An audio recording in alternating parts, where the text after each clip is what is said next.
Toledos. And about Toledos, there's so much to talk about. I want to talk about Jacob getting the blessings. But before we do that, it's kind of hard to ignore, since the Jewish people right now are basically in a battle for our survival. It's kind of hard to ignore the blessing or the prophecy that is given at the beginning of the portion. So let me just stop for that for a moment and just read the verse with Rashi's explanation. And then I'd like to read what Rabbi Volby writes, and we'll just look at that verse. Chapter 25, verse 23, the verse tells us as follows. It says that when Rebecca was pregnant, she went to seek out from God what was going on, because the children were fighting inside of her. And this is the prophecy that she was given. Vayomer Hashem la. And God said to her, Shnei goyim bevitneich. There are two nations in your womb. Ushnei lumim. And two nations, mimeayach yiparedu. Two nations from your insides shall be separated. U'om mil'om yamatz. And one regime shall become stronger than the other one. V'rav yavot sa'ir. And the elder shall serve the younger. So let's read this verse again slowly. There are two nations. It's interesting that the word is not written as goyim in the Torah. It's written as geyim, which Rashi will explain why it's read one way and written the other way. Two nations. Hold on one second. Just give me 1 second. Hold on. We continue. So it says, and the two nations from your insides will be separated, and the greater will serve, the elder shall serve the younger. But one regime shall become stronger than the other regime. So Rashi says here, what does it mean? Two nations are in your womb. Geyim ksiv. It's written Geyim, proud. Rashi says, Elu Antininus. These are Antoninus and Rebbe. Antoninus was the Roman emperor, and Rebbe was the prince of the Jewish people. Rabbi Yehuda Anasi, lived in the 2nd to 3rd century. He was the redactor of the Mishnah, and he and Antoninus, as we say at the end of Tractate Shabbos, were personal friends. And Shelo Pasku Me'al Shulchanam Wotznom L'Chazeret. Both of them had on their tables every delicacy, both in the summer and the winter. So this was said in Talmud Avodah Zarah 11a, that they had all the products. So these were the two nations. Esav is a descendant of Antoninus. Rome is associated with Esav, and Rebbe is a descendant of Jacob. Ushnei umim, and there will be two regimes. Ein la'om el malchus. A nation means a kingdom. From your womb shall be separated. Rashi says, even in the womb they were distinct, one for wickedness and one for his flawlessness. And now this is the part that I kind of find a little bit depressing. That one will always be stronger than the other. They will not be equal in greatness.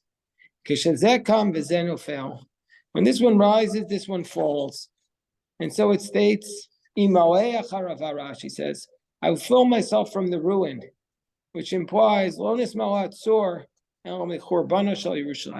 one city, the city of Tyre, which is coming from their descendants of Rome, descendants of Esav, will be filled from the destruction of Jerusalem.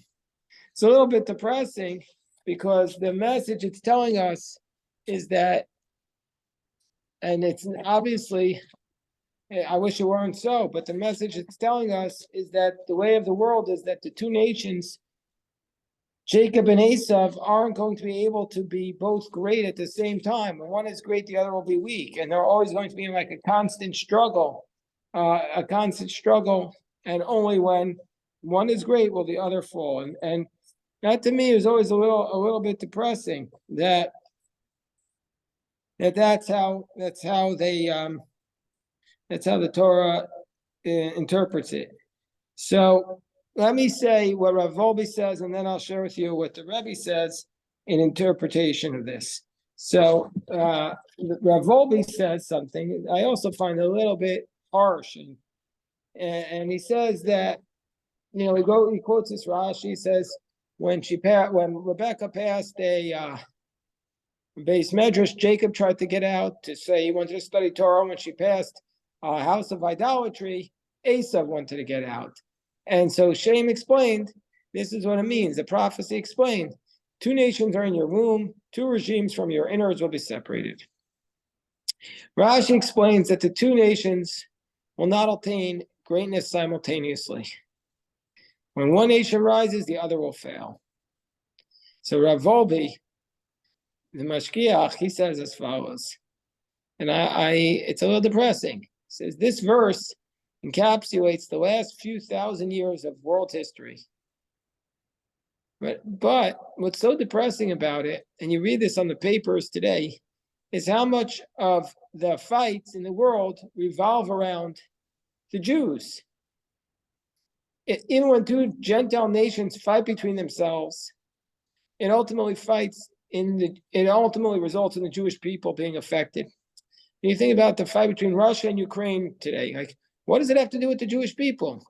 But yet they're accusing each other, and I'm not saying who's right, although I'm definitely in support of Ukraine. But I'm saying, but they are making accusations of having to do with the Jewish people. What do the Jewish people have to do with it? This is not a fight about the Jewish people, but that's the way when 2 nations fight each other, that's how the world views it. And the Talmud states that all the calamities that fall upon the world happen because of Israel. So therefore, Rav Volbe says that he quotes another verse from our portion, which says, "Hakol kol Yaakov vayadayim idei Esav." When Jacob comes to get the blessings that were intended for Esav, he steps in to receive the blessings before Esav can get it. That we'll deal with that in chapter 27, hopefully later today, because his mother Rebecca sent him, and he comes in, and Isaac hears the sound of Jacob, and he smells Jacob. He says the voice is the voice of Jacob, but the hands are the hands of Esav, because he felt him, and he felt the rough goat skin on his hands. So the Talmud says about that, when the voice is the voice of Jacob, the hands no longer belong to Esav. Understand? When the voice is the voice of Jacob, meaning we say when we speak in the voice of prayer, in the voice of Torah study, then the hands, we shouldn't be worried about the hands of Esav. Our ultimate strength, even though we need the F-15s and the Iron Domes and the APC, whatever, and the tank, the Merkava 3 tanks, the ultimate strength comes from the voice is the voice of Jacob. When the voice is the voice of Jacob, we no longer are concerned about the hands of Esav. That's why I felt with all my heart that while the rally was incredibly important, you had to have 290,000 people outside the Capitol showing your support for Israel, so that when the congressmen look out of their window, they see how strong the support is for Israel. I still felt at the same time that there needs to be a spiritual tone at the beginning of the rally. We need to begin with a prayer service, with a powerful sunrise service outside the White House, to make the point that our strength comes from our moral core. Our strength comes from setting a moral tone. And what's that moral tone? That moral tone is prayers and the values of the Torah. We can never forget that while we're engaged in a political struggle. And so therefore, that's the message here, that the Jewish people, says Rav Volbe, are always in this struggle, that they struggle with the Esavs of the world. But when the voice is the voice of Jacob, then the entire nation will rise up, and God willing, the enemies of the Jewish people will fail. So that's what Rav Volbe says. That was what Rav Volbe says. I wanted to share with you just what the Rebbe says, because the Rebbe, he never likes to The Rebbe never likes to say anything bad about anyone, even the enemy. Believe me, the Rebbe knew enemies. The Rebbe knew enemies. All of his people were, so many Chabad Hasidim were destroyed by the Nazis. The Rebbe knew enemies, but he doesn't like to say anything bad about even the enemies of the Jewish people. And so therefore, whenever the Torah refers to enemies, it's often the case that the Rebbe interprets it symbolically. So what does the Rebbe say here? Rebbe says, what does it mean when one rises, one would fail? What does that mean? He says, well, first of all, let's go take a step back. Excuse me. The Rebbe says, first, what does it mean that when she was pregnant, the children were struggling within her? What does that even mean? So, the children were struggling within her. So I told you what Rashi said. It means that the babies were fighting. But the Rebbe understands. You can always almost interpret this. Rebbe understands it means an internal struggle within ourselves about the ideas that we have, that we're pregnant with. I'll read what he says in a moment, but you can understand inside of us, each of us, we have pregnant ideas. Okay, only a woman, obviously, only a woman can be biologically, physically pregnant. I'm not minimizing that, and God forbid, am I minimizing that, the tremendous self-sacrifice that women make to give birth? No. God forbid. What I'm saying is, we can also understand it symbolically that each of us has ideas that we're pregnant with, that we want to bring to fruition inside of us. And there's a struggle within us. Which idea is going to win out? That's the idea. That's what they were struggling with. That's what each of us, the ideas inside of us. Let me read what the Rebbe says. Esav's God-given mission in life was to demonstrate that a person with a strong propensity for evil is capable of overcoming temptation and remaining righteous. You see what the Rebbe says about Esav? Esav wasn't wicked. He was just saying that even somebody who was born with a propensity for wickedness, he wanted to show that you could even overcome it. And so therefore, Hashem created Esav with an inborn penchant or a desire for idolatry to show that he could overcome it. And in fact, this is what the Rebbe writes, until he turned 13, this is based upon verse below on verse 27, that Esav only became bad after he turned 13 and his grandfather died. So until he turned 13, Esav's strong inclination to do wickedness did not lead him astray. He was able to channel his desires. He had this natural inclination towards cunningness and deceit, and he used that to overcome his evil inclination, co-opting the sinful aspects of his life for holy purposes. It was only when he turned 13 that he fell to this struggle. So Esav's intended existence and the way he lived until he was 13 serves as a model for how we should interact with our mundane pursuits, i.e. the challenging areas of life when we're not studying Torah and praying. So the Rebbe says our task is not only to emulate Jacob, but also Esav by transforming mundaneness into a home for God. That's what he says. So basically, that's the way I was looking at it also, but I didn't say it the way the Rebbe said it. The Rebbe is obviously much more eloquent. But I was saying there's inside each of us a desire to have certain ideas win out. And that's what it means. The children were struggling inside of her.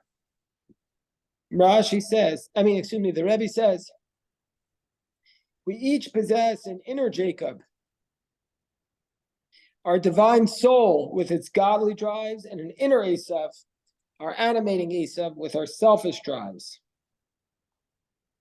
When the divine soul asserts itself, it weakens the materialistic tendencies of the animating soul. This is what the Rebbe says about this concept of these two nations. So the Rebbe, it's amazing that the Rebbe is always optimistic, even in these moments of these verses that seem to be talking about a struggle and a battle and that for national survival. The Rebbe always interprets it symbolically, and it's about a spiritual struggle inside of us. That's the power of the Rebbe's teaching. So let me just see. Let me pause for a second, see if anybody has any questions. Okay, no questions. Okay, so now I want to say one more verse from this opening chapter. And then after that, we'll go to chapter 27. It says, I guess the verse that I wanted to focus on was that it says, verse 29, that Vayazed Yaakov Nazid, that Jacob prepared a lentil stew. Okay, everybody's going to make the lentil stew this Shabbos. It's lentil stew. Vayavo Esav min hasadeh. Esav came home. He was very tired. Vayomer Esav. Now, when you say tired, it doesn't mean, this is how I would read it, it doesn't mean he was physically tired, because why do we care about that? It means that he was weary spiritually. His spiritual defenses were weakened because he was in the sadeh, because he was in the field. When you're in the field,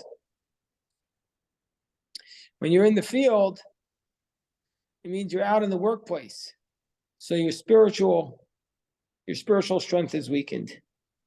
So Esav came back from the field and he was tired. Vayomer Esav Yaakov. Jacob says, and Esav says to Jacob, Haliteni na meno adoma zeh. Give me some of this red stuff, because I'm tired. Therefore, they called his name Edom. They called his name the Red One.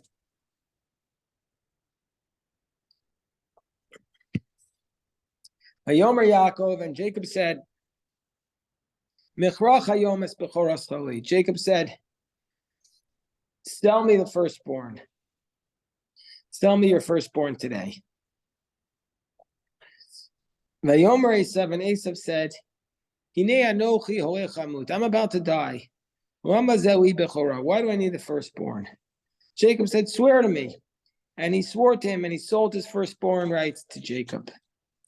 Says the pasuk, Yaakov Natan lechem unizir ad Hashem. Jacob gave to Esav, Yaakov Natan Esav, bread and lentil stew. Lechem, okay, here means bread and lentil stew. Vayochel vayesh, he ate and he drank. Vayakam vayelach. Vayakam vayelach, and he got up and he left. Vayivez Esav esabechoran.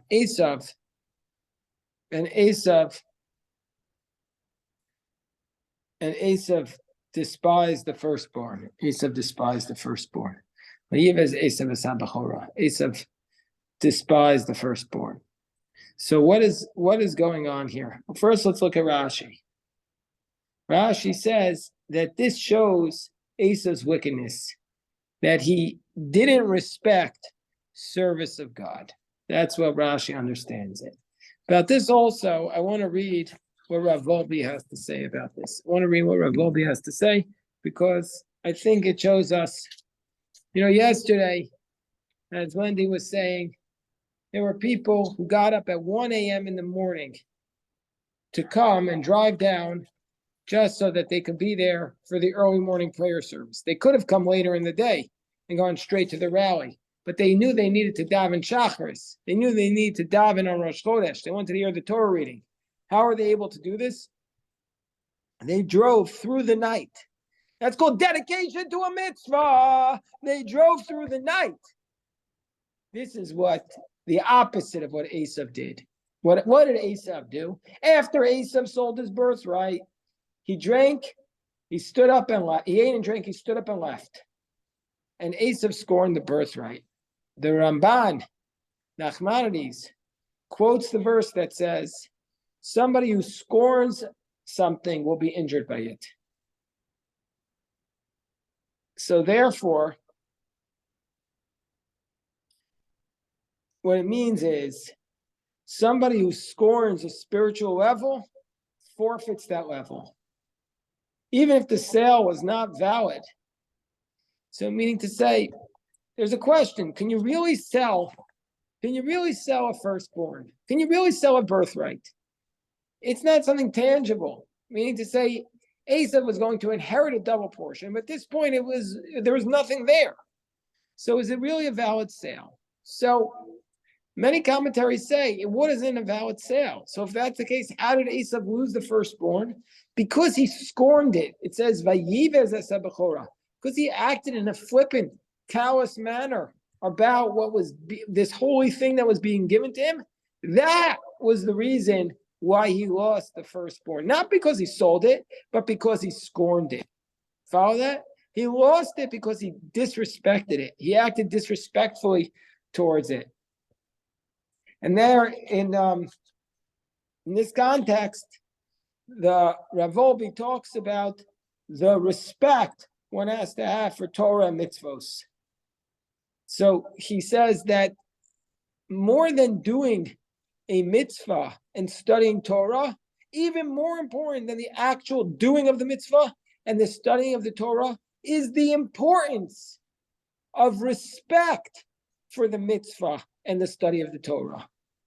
It's a powerful idea. The actual mitzvah is important, but the respect for the mitzvah by traveling hours, that's almost more important than the actual davening itself. The effort that goes into it is more important than the actual mitzvah. That's what Rav Wolbe say. So Chazal tell us that even though the study of the Torah can sometimes be superseded by certain mitzvos, the respect we have to give for Torah can never be minimized.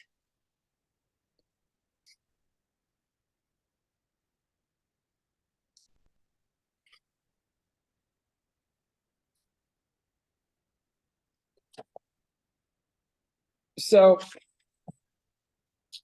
there was a story was told about Rav Yerucham Levavitz. Rav Yerucham Levavitz was the mashgiach, the spiritual leader, or his job was to inspire over people with hashgacha, with dedication, and so in the mir.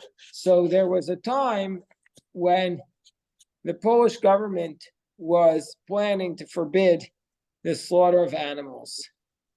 So they were planning on doing it. And the reason was, Rav Yerucham said, why were they doing it? Because he said he felt that the Jews in Poland were not careful about the mitzvah of shechita. They saw that people weren't dedicated enough to that mitzvah. Then they felt, oh, we're going to lose that mitzvah. And so that's what Yerucham was saying, that it's the dedication to the mitzvah that shows whether or not we're worthy of the mitzvah. More important than actually doing the mitzvah is the dedication to it. In this context, there's a story about the Chafetz Chaim. There's another story about the Chafetz Chaim that there was a decree that was being made in Poland that they were going to close down the Jewish schools. So the Chafetz Chaim, his job was to go to meet with the Prime Minister of Poland to talk to him about this decree and to beg him not to make this decree.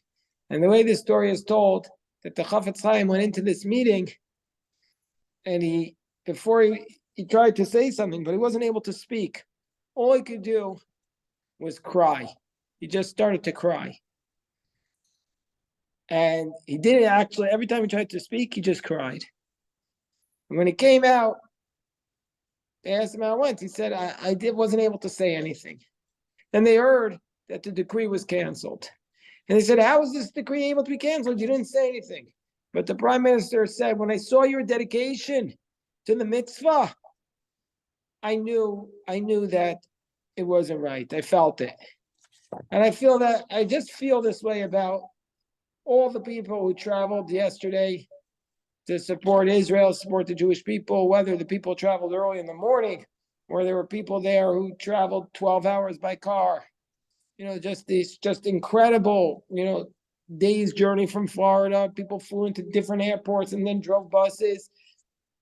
It shows the dedication. It's more than the fact that there were however many hundreds of thousands of people there yesterday, was the stories that each person had to get there. the stories that each person had to get there, which demonstrates just a tremendous appreciation for this mitzvah. And so that's what Rav Volbe was saying. That's what Rav Volbe was saying. Okay, so that's the part of the discussion I wanted to show from Rav Volbe, and now I wanted to show something.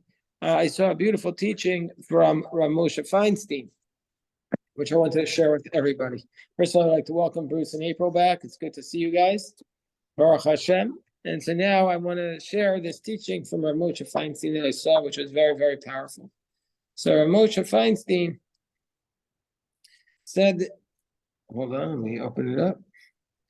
He says on the pasuk, let's go first to the pasuk, chapter 27, verse 8, that after what happened was, just to remind everybody, which I'm sure everyone knows and remembers, that what happened was that Rebecca heard Isaac say to Esav, go out into the field, catch me some game, bring it to me, and then so that I may bless you. And Rebecca heard this, and when she heard this, she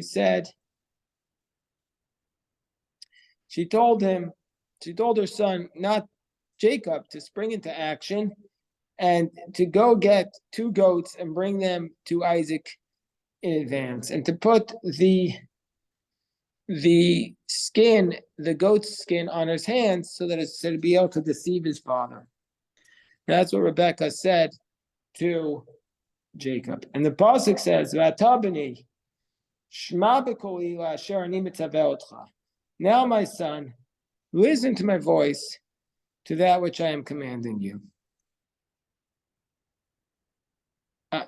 I do want to say, just actually before we get to Moshe, that she says Jacob was hesitant to listen to her.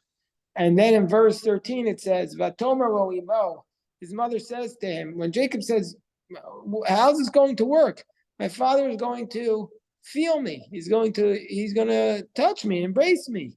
And then he's going to be able to tell that I'm not Esav, I'm Jacob. So she says, Alai kolatcha b'ni, your curse shall be upon me, my son.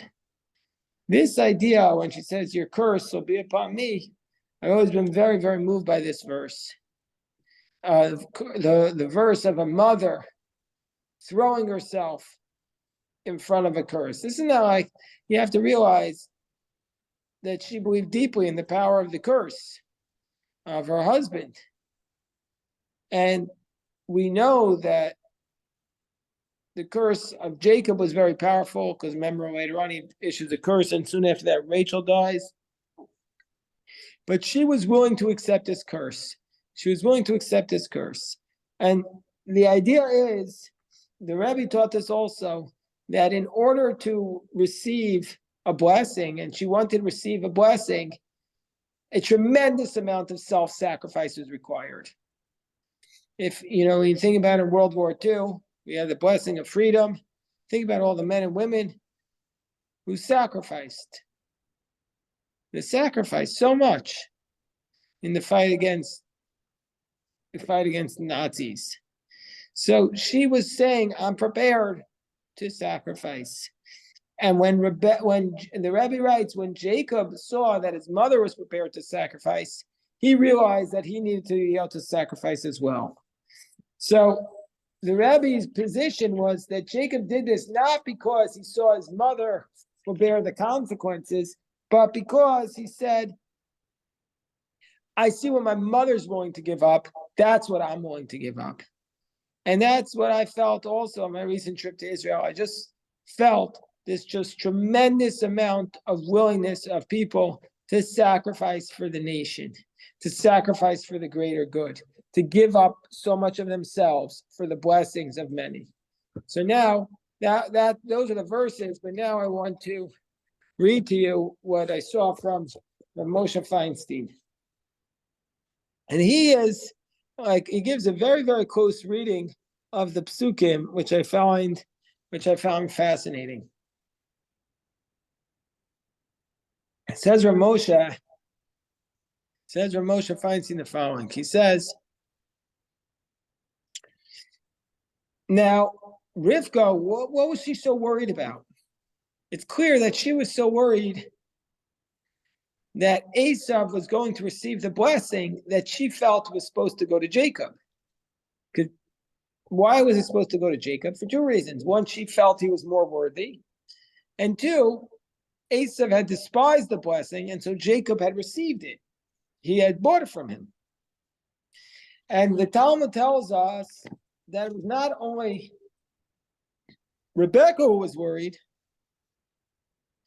but also that there was a prophecy that she had been told by a prophecy to do this. That's what the ancient Midrash tells us in the Targum, that Rebecca received a prophecy that she should do everything in her power to deceive Isaac and get the blessings to Jacob. So the question is, put this out there to you. If Esav was not supposed to receive the blessing, what would it have mattered if he received this blessing? Would it have even mattered? He wasn't, why are we caring? Don't the blessings come from God? So let's say Esav got the blessing, but he wasn't supposed to get it. Who cares? God had a expectation of one of them getting the blessings, not Esav. So what does it matter if he received the blessings? Would it have even been fulfilled? So therefore, she was saying, like, what's the point? If Yitzchak had blessed Esav, it would have been under a mistaken assumption, and it wouldn't have worked. So what was she so worried about? Anybody want to try to guess at that? Okay. So, all right. So let me share the. Oh yes. Hold on one second. Hold on. Let me pause the recording. Okay. So again, according to Moshe Feinstein, the question is, why was Rebecca bothered by the fact that Yitzchak was going to bless the wrong person? It shouldn't have mattered. So this is what he says. He says something that's very powerful. I think about this a lot. That if a righteous person gives a blessing, it's always accepted by God. Think about that for a moment. This is why you should try to receive the blessings of every person. Even if a person, if you don't know if they're righteous, if they try to give you a blessing, it's so powerful that you should accept it. We should all be in the practice of blessing each other. Because if, let's just say, maybe we're righteous, then our blessings will surely be accepted by Hashem. It's a very powerful spiritual idea, the power of a blessing. And that's why each of us should go around giving blessings. But we also find this to be true concerning curses. If God forbid, as I mentioned this before, somebody curses somebody else and they're righteous, the curse will come true upon that person, even if they're not deserving. And we saw this when Jacob cursed whoever took the idols without realizing that his wife Rachel had taken the idols. And then as a consequence, the Rashi says that Rachel died. So the explanation for this is that when a righteous person prays, Hashem is going to hear the prayers. I saw that the families of the hostages, many of whom I saw at the rally yesterday, the families of the hostages went last night and prayed at the Rebbe's grave, at the Ohel. I don't know if any of you saw that. They went to the Ohel to pray. So the concept is that when a righteous person prays to Hashem, Hashem is favorably disposed to hear the prayers. So therefore, if a person has any merits, the blessing can be fulfilled on account of those merits. And so too, with curses, a curse can be fulfilled. If a person is cursed and they have misdeeds, the curse can be fulfilled. So this was the concern of Rebecca, that she was concerned that either Esav, that Yitzchak's blessing, even though it would be based on a false premise, it would be fulfilled because the blessing of a tzaddik has merit and is fulfilled even notwithstanding the fact that the person whom they're blessing is not worthy. This is why a lot of people try to get the brachos of the tzaddikim. So Moshe Feinstein says that Yitzchak himself understood this, and that's why after Jacob comes forward and says, after Esav enters and says, my brother took the, or he basically says, I'm here, and Yitzchak understands that Yaakov had deceived him and taken the blessings. He says at that point, Gam Baruch Yiyeh, he should also be blessed. What does that mean? So Rashi there tells us that Yitzchak said this so that one shouldn't say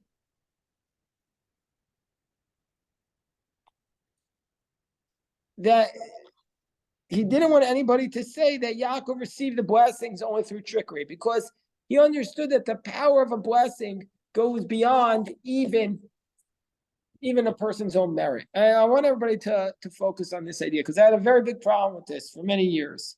But it's the power of positive words. And you think about it like this. Let's say you really are having a hard time with somebody else, but you speak positively to them.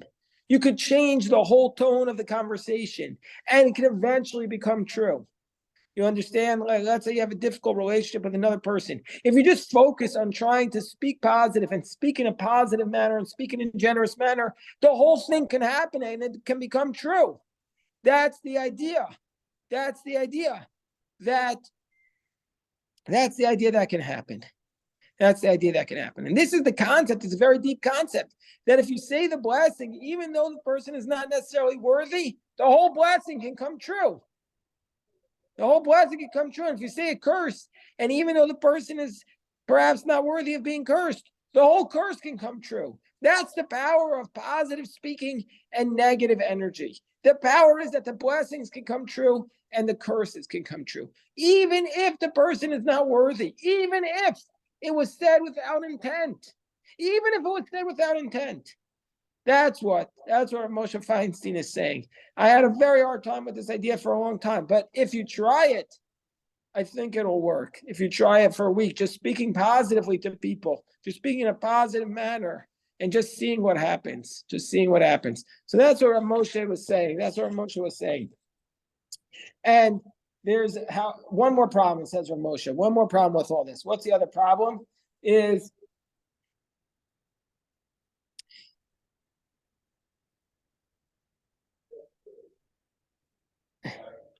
well, you know what? I don't want to go into the other problem. It gets a little bit technical. Let's a little bit carried away.